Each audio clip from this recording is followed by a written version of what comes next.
travel?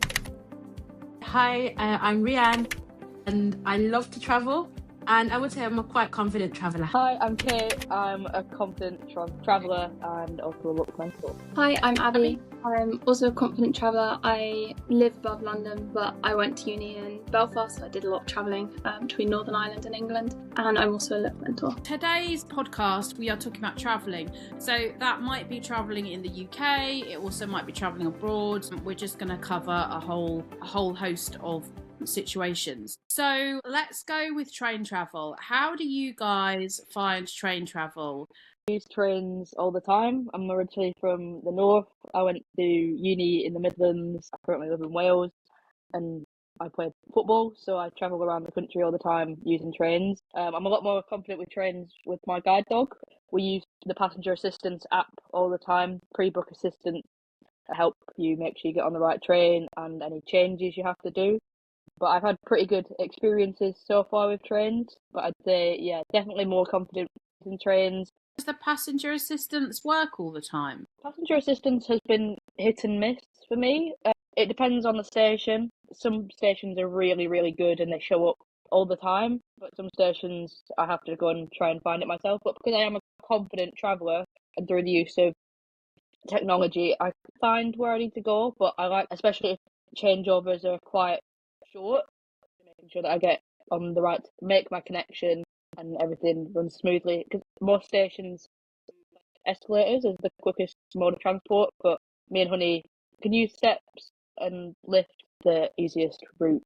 Rianne, what about you and trains? I would say I'm very confident with trains. I used to work in Coventry, so I'm from the Midlands, so I used to travel up and down on the trains to get to work. I wouldn't really say like I've used passenger assistance that much, but with the visual perceptions that I have, I'm able to find my way on the platform and successfully get to and from the train. But because my memory is really bad and because I can be quite ditzy sometimes, I don't trust myself to go on like a train where you have to have a changeover because I know I'm going to get lost. So whenever I am getting the train, I always try to get the direct train. And if I am going far, so say, for example, I went to visit a friend recently in Southampton, I prefer to use my cane just to kind of give me that reassurance and just allow people to obviously see that I am visually impaired. So it's easy for me when I'm getting on and off the train. You know, you said that you can kind of get by just with your vision and stuff without using assistance. What do you use to like find the platform and stuff? Do you use your eyes or do you like take a picture and zoom in? Do you use the train app that tells you what platform trains are going from and stuff? So when I'm trying to find the platform, I will use a Trainline app. And because obviously because in Birmingham, I'm so familiar with the layout of the train station, I'll just use the app. It will tell me which platform I need to go to and I'm fine. I haven't really used passenger assistance, and when I have in Birmingham, it hasn't really been great. Sometimes you go to the station and they're not there. So yeah, I have had quite negative experiences with it. But if I'm going to a new train station, I'll take pictures of the platform or like learn the route so I know where I'm going. So last week I had the joys of working in Nottingham. So because it was my first time going there for work, I made sure that I took pictures of the platforms, familiarised myself with the route a couple of days before. And then it was just easy for me to get there. I live just outside of London, and this year I'm commuting into London for university. When I was little, my mobility training included like learning how to use the underground and all of that stuff, which I think has helped me a lot as an adult. I've never used booked passenger assistance, but I ask for assistance quite a lot, just like when I rock up at the station. I am pretty confident with the trains that I commute every day into London on. The underground I've got quite used to, but once I'm on the train, I can't obviously read the map, so I just have to hope that I'm not daydreaming and haven't missed my stop. But luckily the maps on the side of the walls in the underground I can read, which makes life a lot easier. And same, I like trains because they announce the stops, which is very helpful. I know where I'm at, especially the National Rail. And I tend to, if I'm at a station that I'm not familiar with or a London one that's very busy and there's a ridiculous number of platforms and trains, I will go to find someone in their high-vis jacket, and I find that if I start the sentence by saying I'm visually impaired so I can't read the board, they have a lot more patience and are a lot kinder to me than if I just say when's the next train to so and so. I would usually ask them the information on what platform I need to go to, what time the train is, or if the trains have been rescheduled or something like that. Or finding the platform. Sometimes at the really big stations is quite hard. Finding the exits sometimes is hard. But I also find sometimes it's quite hard to find the people in the jackets, because sometimes they're everywhere and sometimes they don't seem to be anywhere. I find it difficult when the trains get messed up, which unfortunately happens literally every other day in London, because you can't trust the apps, which I rely on a lot to tell me the train times. I can't read the boards and everybody is panicking around you. So the people in the high-vis jackets are surrounded by people asking 101 questions. So it does get a bit difficult then, but I've also realised nobody knows what train is pulling in at the platform, so everybody's getting on and praying it's the right train. I really need to work on this. I do panic quite quickly, because if there's one train coming and you miss it, that could be a couple of hours if there's a problem. I'm there and express my confusion out loud. Hopefully someone nearby is like, oh, you're going to so-and-so? Me too. I'm just as stuck as you. And I'm like, fantastic. Can we go together? If you're going travelling and you have to go to an airport, what do you guys do? Do you book assistance? Do you try and do it yourself? And how do you find it? And have you had any horror stories where they turn up with a wheelchair or anything like that? So I flew to Northern Ireland and back quite regularly, and got to know the airport pretty quickly. Things like finding where the flight display boards are that I can read. There was one right at the front of my airport that was on the ground. The ones that were up on display boards on the wall, I couldn't read any of them. Again, I find it quite hard to find the people supposed to be like around to help. I did have a situation where I was very confused one time because there was a problem with all the flights and the display boards, and I couldn't find a display board I could read because I was in an airport I had never been to before. So I just went and asked the person at it was either WH Smith or Boots or one of them. And I was like, I'm vision impaired, so I can't find anyone in the airport who's supposed to be around to help. I couldn't find the information desk, which was marked on a map, which may as well have been the labyrinth. I don't know what was going on with that airport. And she was really kind, and obviously, and she got someone to step in and took me to work out all the planes and the timings. That was really helpful. But I did have a bad experience when I flew over to Canada one time by myself, and I was changing at Toronto, and I'd done short haul flights before, like to Spain by myself, but I'd never done a big changeover, and the American airports are ridiculously big. So I booked assistance, mainly as insurance, because if I had missed my connecting flight on my own behalf, obviously I would have missed my flight, I would have been stuck, and I wouldn't have been able to work that situation out very well. But if I had assistance booked and I missed my flight, it's their responsibility to get me on the flight and to fix it if I miss it. So it was mainly just an insurance policy, but unfortunately I had quite a bad experience with that. They did rock up with a wheelchair for me. They thought I was related to the elderly woman who had also booked assistance. I got looked up and down a few times and told to my face, like in third person, well, she doesn't need any help because clearly she's fine. And the staff at Toronto airport were treating me like I wasn't human, which was quite a shock. So that was the last time that I ever used assistance. I tend to be okay finding my seat, because for me, I just make sure that I walk quite slowly down the aisle to work out where the numbers are. I find it harder to find where the numbers are stuck on the walls than to actually read the numbers. Once I've found where they are, it's a bit easier. But again, I would be confident asking the cabin crew. When I'm traveling abroad, I will book the passenger assistance, but I will also clarify like with the airport and the airline, like, so I'll give them a phone call when I go to the airport. It's quite easy in Birmingham because we do have quite like a small airport, so it's quite easy to find the passenger assistance help desk. So I'm able to just go up to them. Again, I get the looks like, oh, she can't be visually impaired, because you don't look it. So, it's kind of like, oh, why do you need help? But once we've got past these looks, I'll sit down. They've come with the wheelchair numerous times. I'm like, I don't need it. And then they're shocked about that. And then it's been quite smooth. Like, I would say I've been to Turkey on my own, Spain on my own.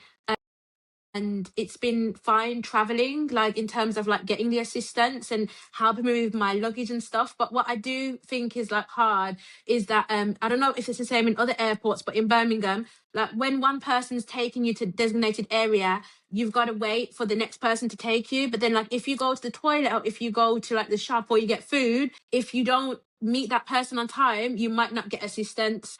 I do think like when you have the stereotypes around how you need to look, I think that has an impact on what kind of support they think that they need to give you. Give me a sunflower as well before. Again, I've had looks with that on as well. And I had one person say to me, why do you need to get fast track?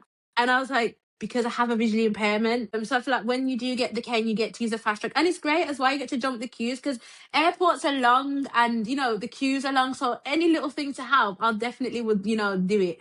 It just gives you that peace of mind because like people move out of the way when you're queuing for stuff when you have your cane. I've never actually flown on my own without someone sighted. I've travelled a lot with family and through sport. I always really struggle to understand whether I'm travelling with a team or my family is when you go to security, there's always signs of what you need to get out of your bag and what you need to separate. Or when you go into the machine, I once had a security guard saying, you need to stand like this. And I'm like, what does like this mean? And then she was just like, come through, I'll just give you a pat down. And it's like, it feels a bit dehumanizing when just because you have a disability, they don't want to explain how you have to stand. So they're just going to pat you down instead. I've got a bright orange suitcase and a bright blue suitcase, so I can know easily or tell somebody what it's like. What do you guys do? I've got a strap. Well, everyone in my family has one for when we go on holiday, just because we all have generic black suitcases.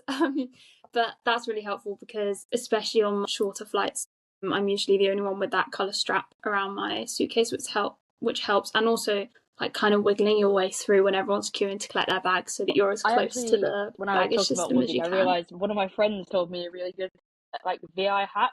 If you take a picture of all your luggage before you get on the plane, when you're trying to find it later, you can just show it to someone. Like, I make sure that I've got like a really bright coloured one because then it's easy for me to see like with the colour contrast. I also have like one of those straps and I've got my phone number on there. So like I've got like a bright blue suitcase with a bright pink strap. I also have an air tag in there, you know, those Apple air tags. So it will tell you like when it gets to the airport terminal. It's just like so much that you have to juggle. So I think it's one thing like with the suitcases, but then it's also another thing trying to get through those passport controls because sometimes people can be a bit aggressive out there, you know, they're not always smiley as British people are. Let's talk about when you get to your destination. So when you've been on holiday, when you're going on holiday, you've got off the aeroplane. Have you meticulously planned everything ahead of time? Like, have you worked out where you're going to get a taxi? Are you going to get a taxi? How are you going to get to where you're staying? Have you researched the hotel so you know where everything is? Have you researched where you're going to be going and planned to schedule? Like, how much detail once you've arrived, once you get off that plane, what's it like for you guys? Okay, it depends. If I'm going with like a friend, we'll plan beforehand, like making sure that the hotel is by some of the sites that we're going to go to. And I also ask accessible rooms because that's really important for like fires and stuff like that. But other than like the assisted travel, I would say when I go on holiday, the main thing I'm just planning for is just making sure that the room is accessible and everything else I freelance. Although when I went to Turkey a year ago, I was on the 6th floor. I asked for an accessible room, but I don't think that hadn't been registered. And then there was a fire in the hotel. But I wasn't by myself, but thank God. But trying to get out of a hotel when there's a fire and you're on the 6th floor, it was not the best idea. But I got out, I made it, I'm alive. But when it comes to activities and stuff like that, only thing I'll do is make sure that I've got like, so I've got a card. I don't know if they exist anymore, but I have a card from Birmingham City Council which says that I'm visually impaired. So I do try when I go to other countries to see if it will get me in attractions. Some countries it hasn't, but when I go to Turkey it does. But I don't know if that's because I speak the language, so that's why they will get me in with my card. But I do say when you do travel to different countries, obviously when it comes to like attractions, it's not going to be as inclusive as the UK. That's one thing that we do. I say we do good, you know, when you want, like when I go to National Trust Days, they've got the accessible ramps, they've got the audio guides. They're very good at that kind of stuff. So, wow, I would say when it comes to money, I use a Monzo card. So, guys, I'm going to get into my financial role now. But Monzo and Revolut are really good when you travel abroad because you don't get charged transaction fees for taking money out the bank. When I'm going to Seville next week, I was like, I'm not going to take any euros out because I know they're going to get lost. And I am notorious for throwing money in the bin. I think I threw like £300 in the bin before at home because I've mistaked it for receipts. I plan roughly how to get to different places, like taxi or if I'm aiming for the bus and stuff like that, but I don't plan exactly. I don't like suss out exactly where I'm walking from the airport to get to the bus station and stuff. I think I'm quite confident that most places where everyone's traveling to and from have a pretty good setup system of like where the taxis are and where the buses are. I find it quite hard to actually locate that because in theory it should just be as soon as you go out the exit there's a bus station, but in my experience it always seems to just not be in front of the airport where you expect it to be. But again, I'll just ask whoever's around if they can show me where it is. I did have one time when I flew to America and I was meeting friends on a different flight, but we flew into the airport at the same time. We were in different terminals. I could not for the life of me find, there was supposed to be a free shuttle bus going between the two terminals. Could not find it anywhere. There seemed to be no signs. So I went up to the information desk and explained that I was visually impaired and I couldn't see. And never met as good of a person in the airport. This guy immediately heard the words visually impaired and just like understood immediately what the assignment was. And he was like, right, so to the left of you there's a big glass elevator and then there's doors in front of that, and if you walk through the doors you'll be out on the pavement, and in front of that there will be a bus in front of you, but if you follow the curb round it twists this way and then that way and it goes on for quite a bit, but once you get there blah blah blah. And I was like, I've never had anyone give that good of an explanation. Yeah, it was amazing. And what do you do with money when you're in foreign countries? Do you just use your card, or do you how are you with like recognizing different stuff? Yeah, I just Apple Pay it, to be honest.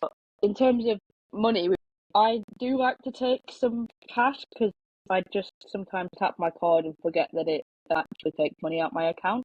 But I found that like British money is the most accessible because obviously all the notes have the tactile markings and they're all slightly different sizes, whereas euros, all the notes are the same size from what I remember. And yes, they're different colours, but sometimes I really struggle with that. So it can be hard in that sense. But again, the Monzo card is a game changer. I realise, especially euros, not to shame the Europeans, but they're all gold and they're all the same same shape and same size. Like at least if I stick my hand in like my wallet now, I can figure out a 50p compared to a 20p because of the shape and the size. If I had to decide which was like a 50 cent and which was a 20 cent, I've not got a clue, you know? I think if I lived in Europe, all my money would be in the bin every day. Like, if I'm putting the British... Well, it sounds like it already is. Notes in there. That's what I mean. So with the euros, it's just straight in the bin. Like, literally, in my house, you want to find something, you go straight in that bin and you'll find a gold mine of money in there. Bins I'm going through. Yeah. I'll race you there. So you just come around there, you'll find that my whole salary will be in there by tomorrow. Do any of you worry about safety, especially abroad when it's different? I guess that applies to also at home when you're travelling on your own. How do you make yourself as safe as you can be? So even when I'm travelling on trains, I always keep my backpack in between my legs so that I have a point of contact with it. I even do that if I put it down somewhere in a restaurant, for example. I always have to be, but I won't even put my suitcase in a luggage rack. Assistants always love to try and put it in there, and I'm like, I will forget where it is, and if assistants don't come and get me off the train, I'll go and grab it. So a lot of the time, if I'm in a priority seating, I've got my suitcase tucked right by me in one side, and then my backpack touching my leg in the other. And I think even though I know that it's probably not giving anyone else, I like for peace of mind, because I can't visually see if someone's coming to try and steal something out my bag, that those points of contact and knowing exactly where my stuff is. When it comes to like my stuff on the train, I'll always keep my luggage and things with me. Just because it's easy to access things if you need anything, and like Kate said, just so you know where your stuff are, and especially when it comes to phones and like robbery. And obviously, like if I'm using Google Maps and stuff like that, I need my phone. So just to make sure it's safe, I'll have like one of those grips that you can attach the phone on to keep it to your wrist. It is I have to be quite vigilant when it comes to my phone. Even in Birmingham as well, we have had a lot of phone thefts and stuff like that. To the point where I'm like, I feel like I might just get like a cheap phone just to kind of have that, because I don't want my phone to go with all my memories and everything. My passport, I will put it in my suitcase, and I'll get like a locked for my suitcase, or I'll put it in the safe. I have been known to have my passport in my bag.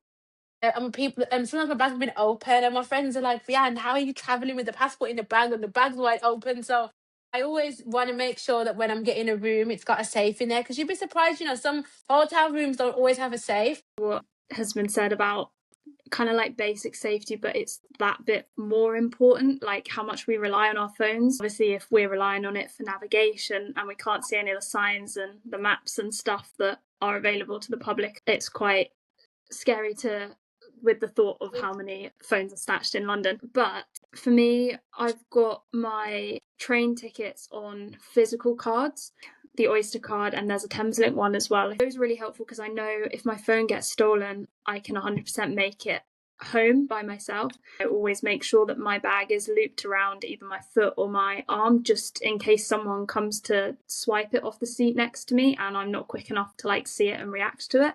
Safety in the sense of events happening and like people being hurt is something that plays on my mind quite a lot. There was something that happened on a London train that was running parallel to our tracks, where someone unfortunately had a knife and injured a lot of people on the train. And I think because I'm coming in and out of London quite a lot, there's a lot of interesting people on the train, and it's very hard when you can't see them properly to judge whether they're just drunk or chilling or like just having the time of their life, or whether there's a danger there that I can't see. I haven't really got a solution to this, but I never know how to balance it with watching them to make sure that if they are behaving strangely or like acting strangely, watching to make sure they don't, pull anything out or take any action. But also, obviously, you don't want to be caught watching them if there's someone that's likely to spin around and react looking at them. So how do you balance like your own safety in that situation of being aware of your surroundings, but also not making any contact that could aggravate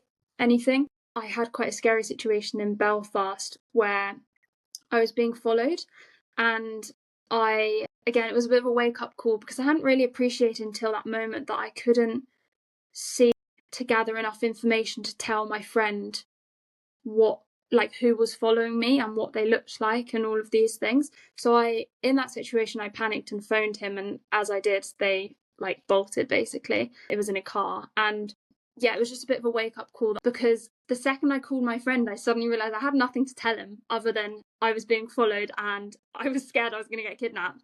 If I'd have videoed it and sent it to him first, then called him, he would have had all the information that he needed had anything happened and he needed to go to the police and stuff. So there are situations that being visually impaired means you are more vulnerable in, but you just got to know the right way to react. I reacted wrong in that, but I've now learned video in a situation where you need to pass information on to someone else.